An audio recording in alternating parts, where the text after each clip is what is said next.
Welcome back to our news bulletin. The Taliban have accused Kabul of killing 11 civilians, including 4 children, during raids in various parts of Afghanistan's eastern Logar province. In a tweet, spokesperson Zabiullah Mujahid said 12 Taliban fighters were killed during clashes in the Charkh district, while the group killed 17 government soldiers. Earlier, the Defense Ministry said Afghan forces killed 23 Taliban fighters in shelling and raids in Porak, Chowni and Charkh districts of the Logar province. Taliban spokesman said Kabul administration made false statements regarding the incident. He said propaganda of inflicting more casualties on the group is far from the truth.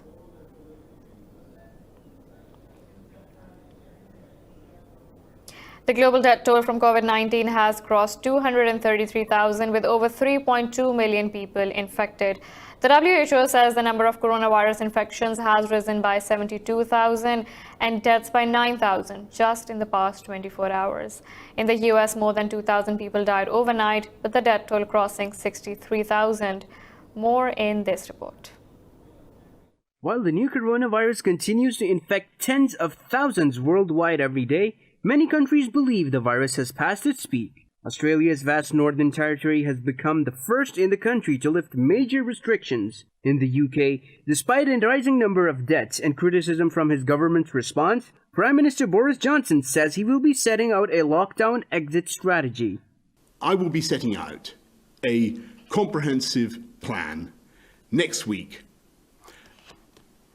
to explain how we can get our economy moving, one, how we can get our children back to school, back into childcare, second, and third, how we can travel to work and how we can make life in the workplace safer.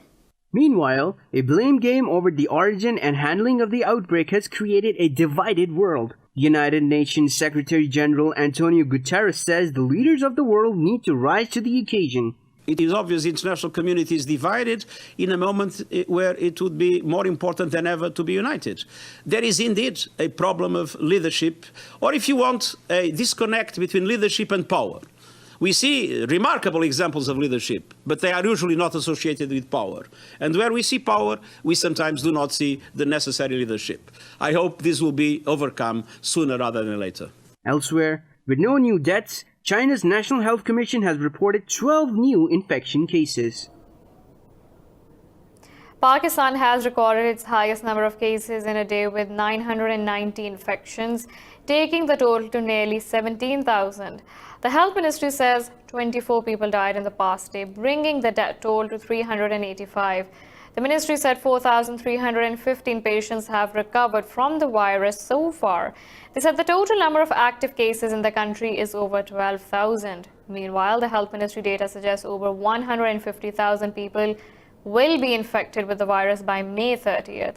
It said the graph of cases, which is continuously rising, will flatten in June and start falling in July. In another news, Israeli helicopters have fired several missiles from the occupied Golan Heights on targets in southern Syria. Syrian state media says the attack caused limited material damage with no casualties. The outlet said 3 military posts were targeted in the Konetra area on the border. Israel has not claimed responsibility for the attack.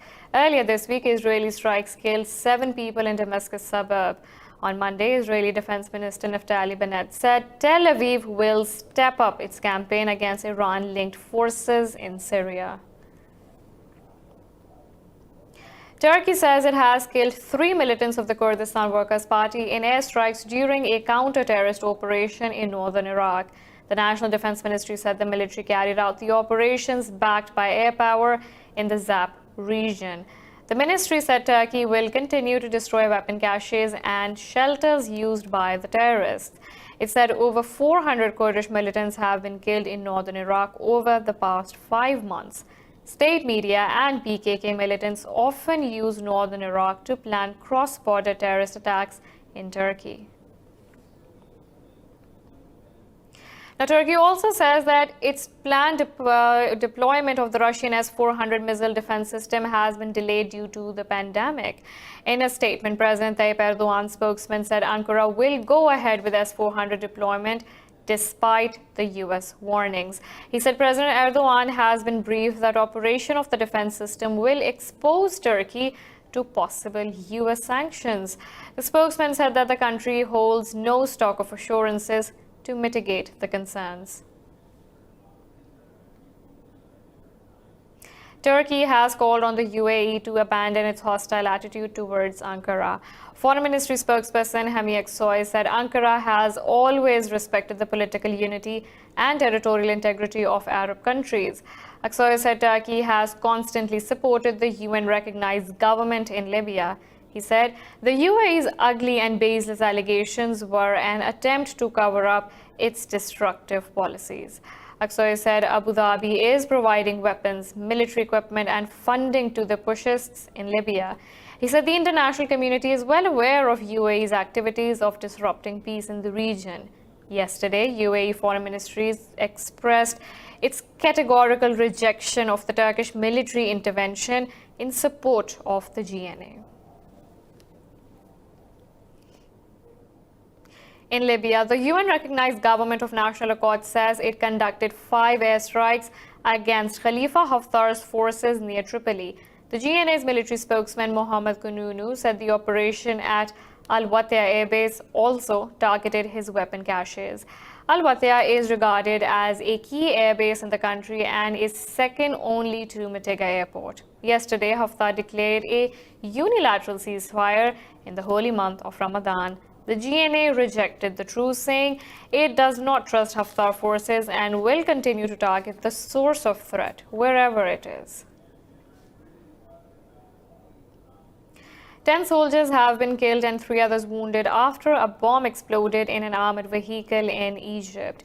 In a statement, the military confirmed the attack in the northern Sinai region, but did not give more details. No group has claimed responsibility for the attack so far. Egypt's army has been fighting insurgents who have killed hundreds of police and soldiers in the Sinai Peninsula since 2013. At least 25 people have been killed and 51 others wounded in clashes among armed groups in the Central African Republic. Communications Minister says 21 civilians were killed in the fighting in northeastern Nidal town. But UN workers say the Gula wing of the Popular Front for the Rebirth of the Central African Republic attacked the Runga faction.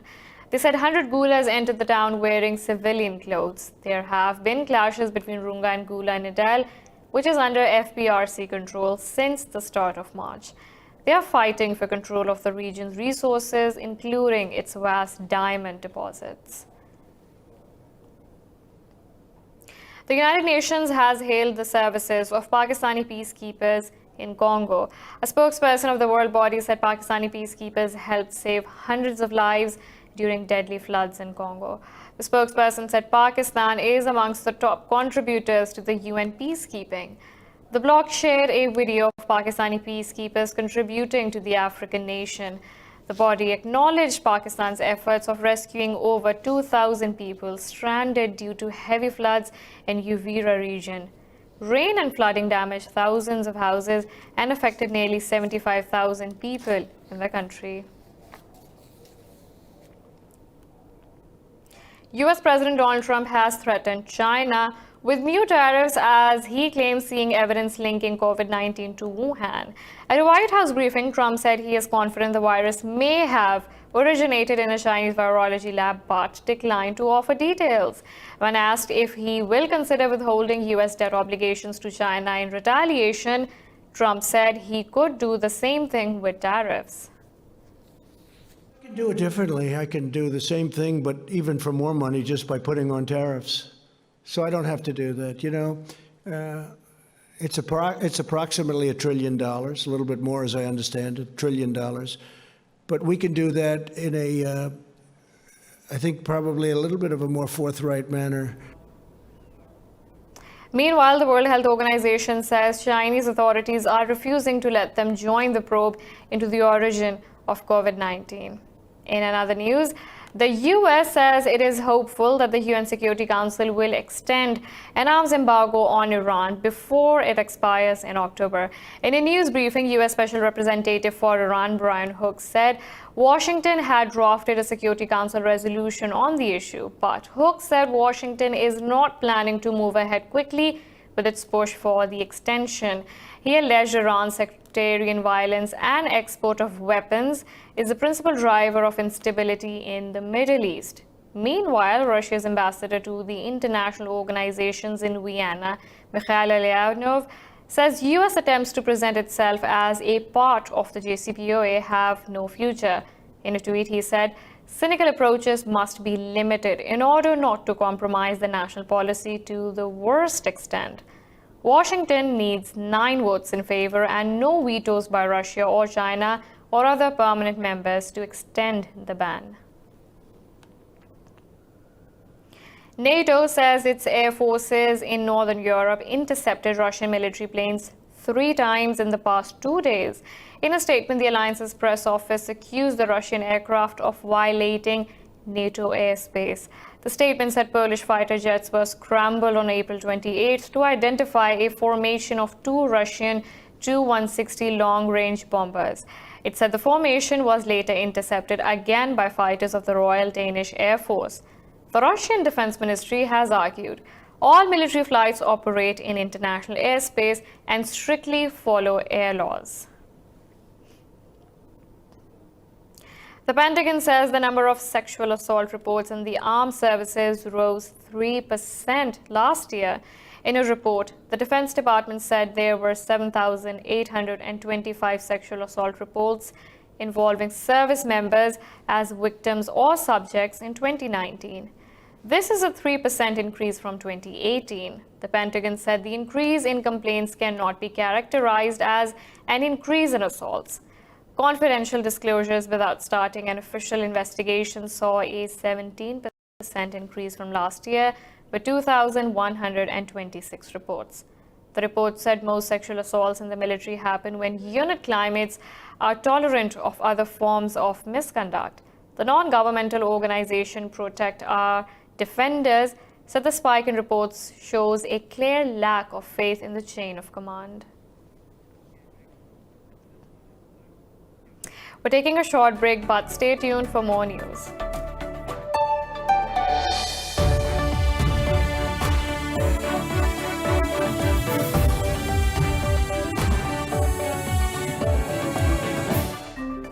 Welcome back. Scores of Argentinians have protested the early release of some inmates from the overcrowded prisons due to the novel coronavirus outbreak. Protesters in the capital city of Buenos Aires stepped out onto their balconies and banged pots and pans in protest. Last Friday, inmates at a prison in Buenos Aires protested on the roof due to fears of infection. Authorities have released over 700 prisoners to curb the spread of the contagion. President Alberto Fernandez has defended the move, saying he followed international recommendations. But the Argentinians say the hardened criminals will take advantage of the situation. What makes no sense is to expect that rapists and murderers who haven't respected life, and not even mentioning those that committed genocide, who are accused of hundreds or thousands of cases, will take advantage of this situation to benefit themselves with house arrest, which they aren't going to respect. Argentina has registered a total of 4,400 cases of coronavirus and just over 200 deaths so far. Now, a U.S. watchdog has warned that Afghanistan is likely to be facing a health disaster from the coronavirus. In a report to the U.S. Congress, Special Inspector General for Afghanistan Reconstruction said the pandemic threatens to derail stalled peace efforts. The report said Afghanistan's weak healthcare system, widespread malnutrition, and ongoing conflicts can create a havoc in the coming months. It said rising food prices in the impoverished country will likely worsen the crisis. Meanwhile, an NGO, Save the Children, said over 7 million children in Afghanistan are at risk of hunger due to the pandemic. In its report, the charity said Kabul faces a perfect storm of hunger, disease, and death unless international community takes action. Health authorities in several Middle Eastern countries have confirmed new infection cases and deaths due to the novel coronavirus. Yemen recorded its first 2 deaths linked to the virus, raising fears of a devastating outbreak in the war-ravaged country. The cases was reported to be brothers who died at a hospital in Yemen's southern port of Aden. The UN has warned there is a very real probability that COVID-19 is circulating undetected within communities. On Wednesday, officials confirmed 6 infections in the war-torn country. Saudi Arabia reported over 1,300 new cases, bringing the total to more than 22,000. The kingdom also confirmed 5 fatalities, bringing the total death toll to 162. In Oman, 74 cases of COVID-19 brought the total to 2,348. The UAE reported 552 new cases and several additional fatalities. In Iraq, the Kurdish regional government recorded 5 cases in Erbil and 1 in Wasit province. The new infections pushed the total number of cases across Iraq to over 2,000, including 92 deaths and more than 1,300 recoveries. In Spain, the director of a Barcelona nursing home accuses authorities of failing to protect the country's elderly population from the COVID-19 pandemic. He says the Spanish government failed to acquire testing kits needed to isolate the infected from the healthy population, leading to a national tragedy. With over 24,000 deaths and 213,000 infection cases, Spain has experienced one of the worst outbreaks of the novel coronavirus anywhere in the world. Most of these deceased were elderly citizens. Nursing home director Manuel Veit says the government's lackadaisical response to the virus is to be blamed. The authorities and the state took a long time to close these nursing homes. And not only that, but when we were closed, we did not have PPE kits. They did not recommend working with masks. For example, until you had contact with someone with symptoms, because since they did not perform PCR tests, you did not know if someone was positive, only if they had symptoms. 70% of the residents at Veit's nursing home became infected with COVID-19. He said most had no symptoms, making isolating the infected nearly impossible. Since then, Doctors Without Borders have stepped in to help, advising and training employees in how to keep residents safe. At Doctors Without Borders, all we can say is that hopefully this lesson is learned in this crisis that we are still going through will remain in the form of guidelines for a contingency plan that we must all now have in Spain, in Europe, and throughout the world. Several senior citizens have died in the country from suspected COVID-19 infection without being tested. Spain's Ministry of Health says there have been 16,510 deaths among the elderly citizens living in nursing homes where there were symptoms compatible with the virus. The world is observing International Labour Day today to highlight the need for better working conditions. This year, May Day is being observed without any massive rallies due to COVID-19, lockdown, and movement restrictions. Global leaders and campaigners are posting Labour Day messages on social media to express solidarity. The International Labour Organization has recently warned that around half of the workforce risks losing their jobs. We find and report in this monitor is that of the 2 billion informal workers of the world, about 1.6 billion have suffered massive damage to their ability to earn a living and to support themselves and their families because of the current COVID-19 crisis.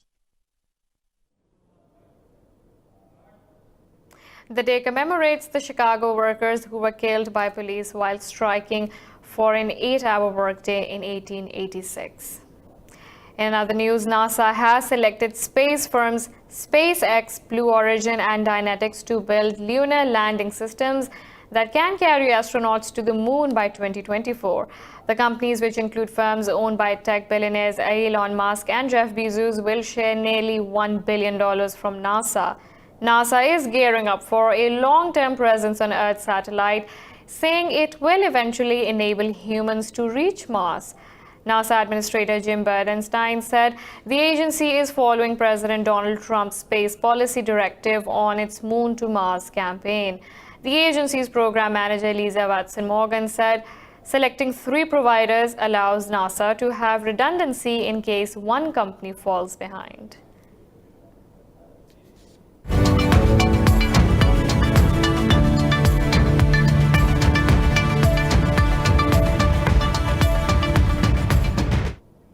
Global oil prices have soared as OPEC Plus led output cuts begin today, taking nearly 10 million barrels per day off the market till June. The cartel agreed to the deal to support oil prices and offset a slump in fuel demand triggered by the COVID-19 pandemic. Brent crude jumped more than 4% to over $27 a barrel for July deliveries. U.S. benchmark WTI crude for June delivery climbed 7.3% to over $20 a barrel after gaining 25% in the previous session. U.S. Energy Information Administration data said crude inventories rose by 9 million barrels last week to over 527 million barrels. The rise in inventories defied forecast of a 10.6 million barrel rise. The global oil demand has plunged by about 30 million barrels per day.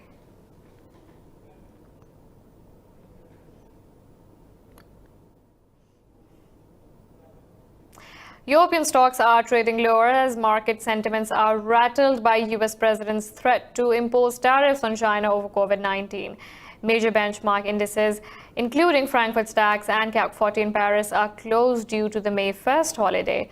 London's FTSE 100 is trading nearly 2% lower as energy company Centrica and airline EasyJet stocks fell over 6% each. UK's market manufacturing purchasing managers index showed manufacturers suffered the worst fall in at least 3 decades in April. In Asia, ASX 200 led the losses, closing over 5% lower, while Nikkei 225 lost nearly 3%.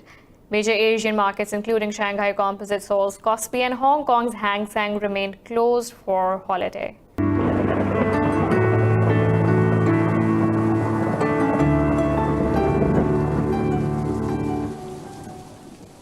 Now let's look at the weather from around the globe.